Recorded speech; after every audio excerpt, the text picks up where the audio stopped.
Look at the population density map of Australia. Bright clusters appear along the east coast, the southeast, and a small pocket in the southwest. The center of the continent is almost entirely empty. In 2025, Australia has around 28 million people.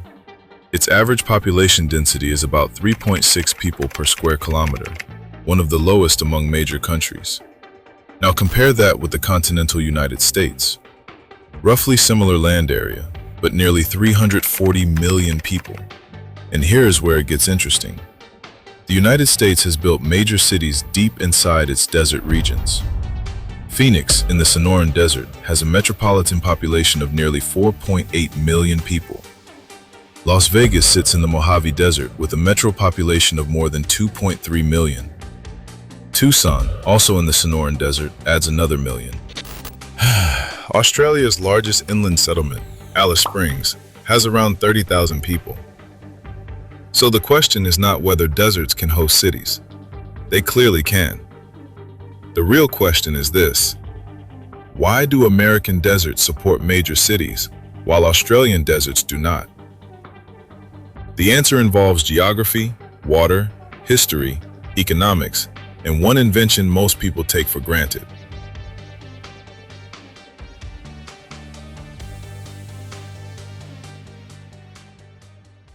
Before comparing the two countries, we need to establish the scale of the problem.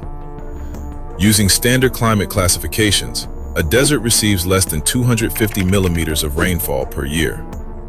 Semi-arid land receives between 250 and 500 millimeters. In the continental United States, pure desert covers roughly 7 to 9% of the land area. When you add semi-arid zones, that rises to about 38%. The major desert systems include the Mojave, the Sonoran, the Chihuahuan, and the Great Basin. Now look at Australia. Pure desert covers approximately 18% of the continent. But when you add semi-arid land, that figure rises to around 70%. Australia is, by any measure, the driest inhabited continent on Earth.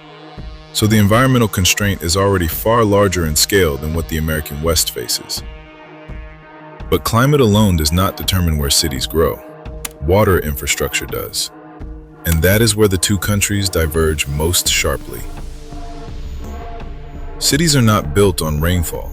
They are built on reliable, controllable water supply. The southwestern United States has one enormous structural advantage: the Colorado River system. The Colorado rises in the Rocky Mountains of Wyoming and Colorado and flows more than 2,300 kilometers before reaching the Gulf of California.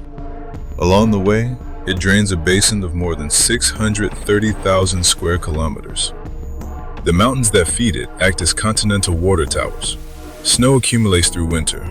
It melts gradually in spring and summer, and a network of reservoirs captures and regulates that melt.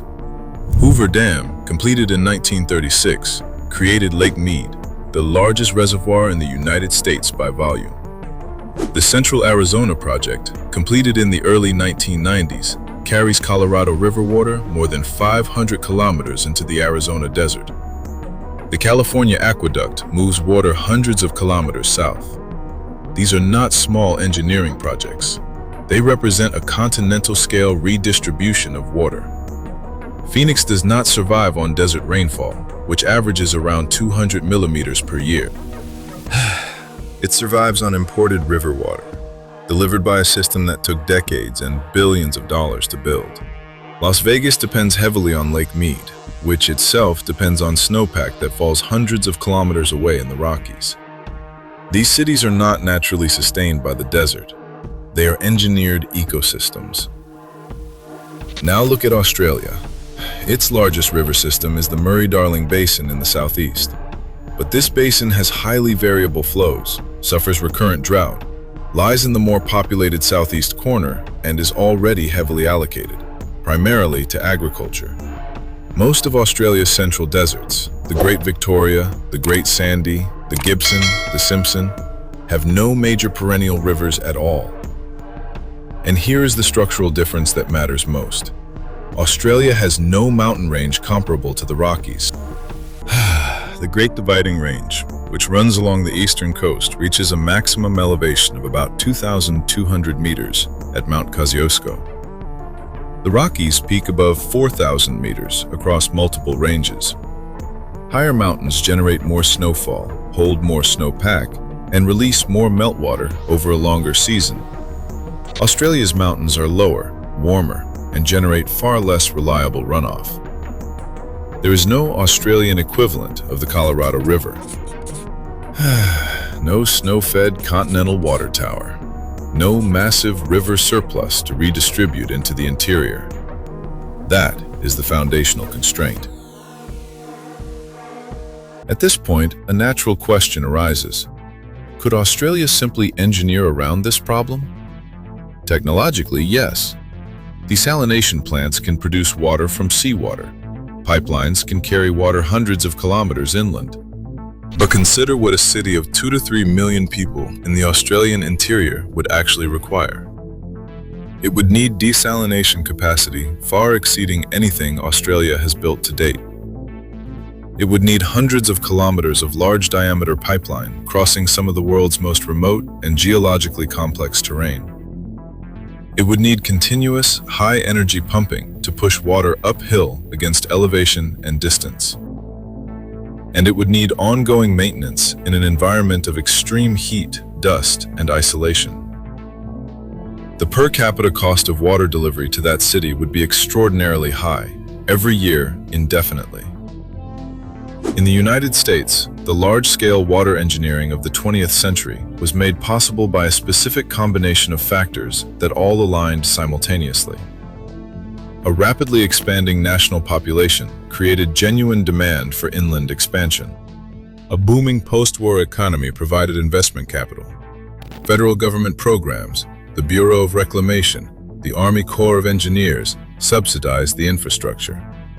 And the water source was a gravity-fed river system, not an energy-intensive desalination chain. Australia never had that same combination of conditions.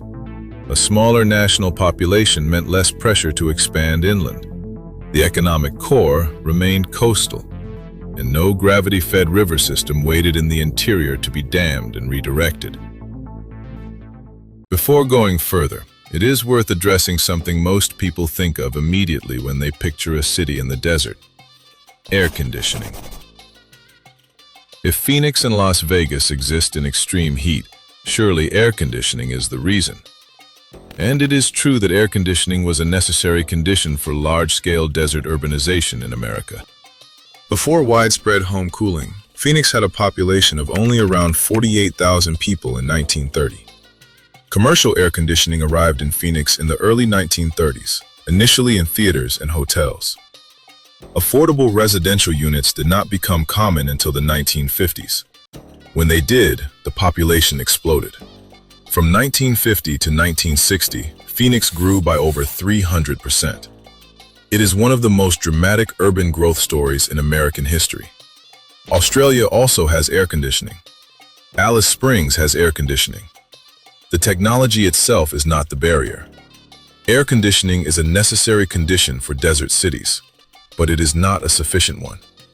You also need water. You also need economic gravity. And you need infrastructure to hold it all together. Air conditioning removes one constraint on human comfort. But it cannot create a river where none exists. Cities do not grow simply because water can be delivered. They grow because economic forces pull people to specific locations. In the United States, desert cities integrated into a massive national economy. Phoenix is connected to a domestic market of 340 million people. Its growth accelerated with the post-war boom in defense industries, semiconductor manufacturing, and retirement migration from cold and northern states. Las Vegas became the entertainment and hospitality capital of the country, drawing tourists from a continent-spanning population.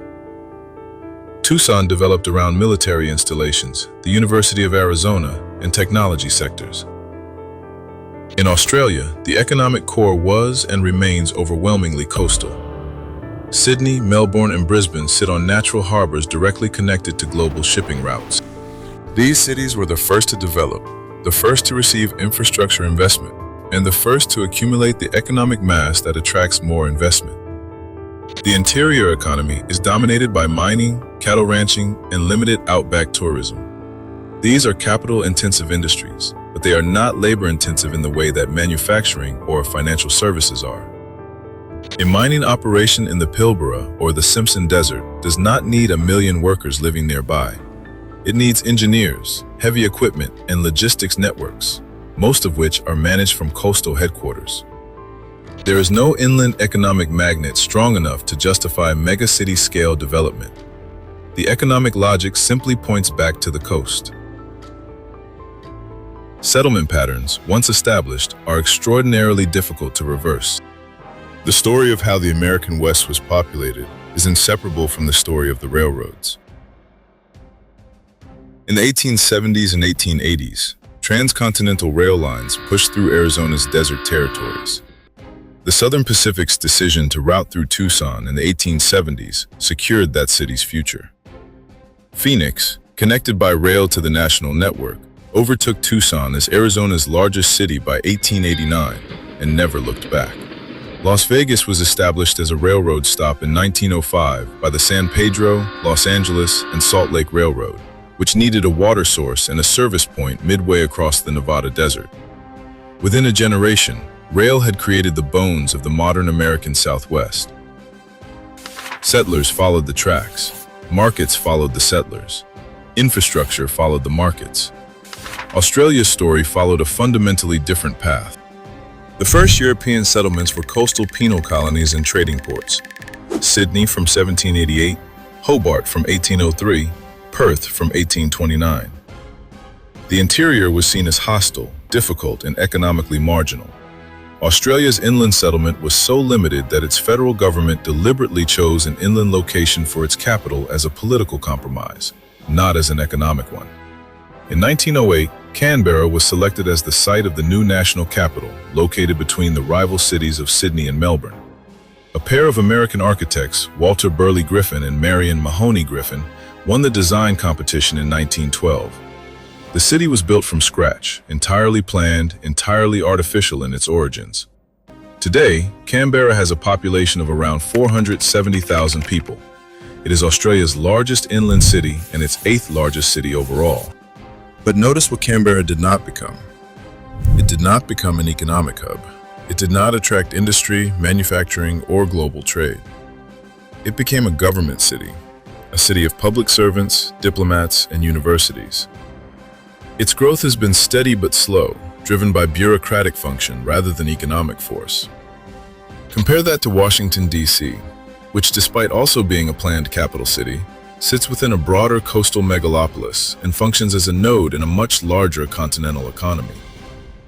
Canberra's story demonstrates the limits of political will when economic gravity is absent. You can build a city by decree. You cannot build an economy by decree.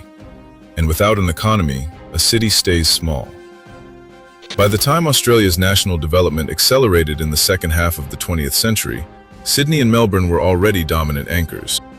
Infrastructure continued to flow toward them. Population continued to concentrate around them. The interior remained what it had always been: productive for extraction, inhospitable for settlement.